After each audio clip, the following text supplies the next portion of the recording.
Hey guys, it's Financial Friday again, and today I wanted to talk about the decision to invest or pay off debt. Now, when I was paying off my student loan debt, I actually did both at the same time. And I don't know if there's really a right or wrong answer to this question. You just want to make sure that the numbers work out in your favor, because we're all trying to keep more of our coins and to grow our financial profile so that we can have financial freedom and build a financial legacy for our families and our community. In thinking about this question, which is a very great question, I want you to consider a couple of things. And the first is the type of debt. Not all debt is created equally.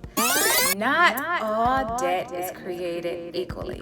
When I say that, I mean you could have a payday loan, you could have credit card debt, you could have student loan debt, you could have a car loan, you could have a mortgage. And all of those loans or debt will have a different interest rate. And those that have high interest rates like credit cards and payday loans, you definitely want to make sure that you pay those off first, because they are going to outperform, take more of your money each time than the stock market or any investment will return your money. So you want to first consider the type of debt you have, and then you want to consider the interest rates. So that's number one and number two. Next, you want to think about the duration of investment. I do not recommend someone investing money in the stock market or any type of investment for a short period of time. And the reason why I say that is because we've seen this, right? In the middle of a pandemic, we've had, we were at an all-time high, and then we had crashes, and now we're up. And so there's this roller coaster effect to investing your money. And if you pull your money out at the wrong time, then you will potentially lose more money than you would have gained, which is the whole purpose in investing. So you want to make sure that you invest your money for a longer duration of time. Typically, they say an investment over 10 years in the stock market will earn you about 7% on that investment. So if you have debt that is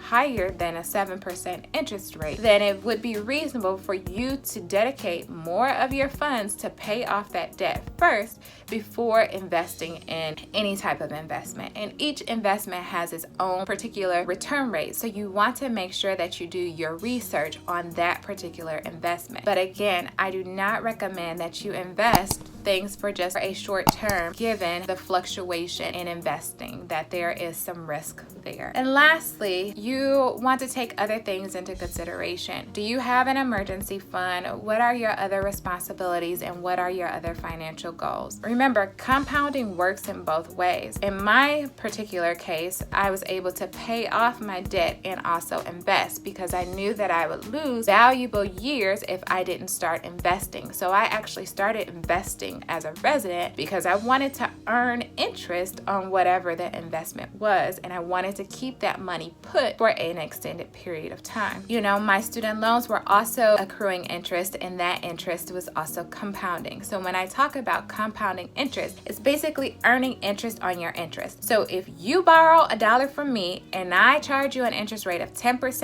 and you don't pay me back that first month, I'm going to charge you 10% interest. And if you don't pay me back that second month, I'm going to charge you 11 cents in interest. And we all know that 11 cents is more than 10 cents, right? So that amount of interest grows over time when you don't pay that debt back. But that also happens with investing, that you earn more returns because you have a larger lump sum of money that you are investing when your investments grow. So you really have to strike the balance and try to make the math work. So if you have any further questions about whether you should invest or whether you should pay off your debt, then let me know in the comments below. Or if you feel comfortable, you can direct message me and I'll give you my personal advice. I'm not a financial advisor, but I can tell you what I would do in your situation. Overall, you just want to make the math work out for you so you can earn more money than you're losing. And that's it for this Financial Friday tip. Thanks for rocking with me on this financial freedom journey, and I look forward to seeing you guys next week.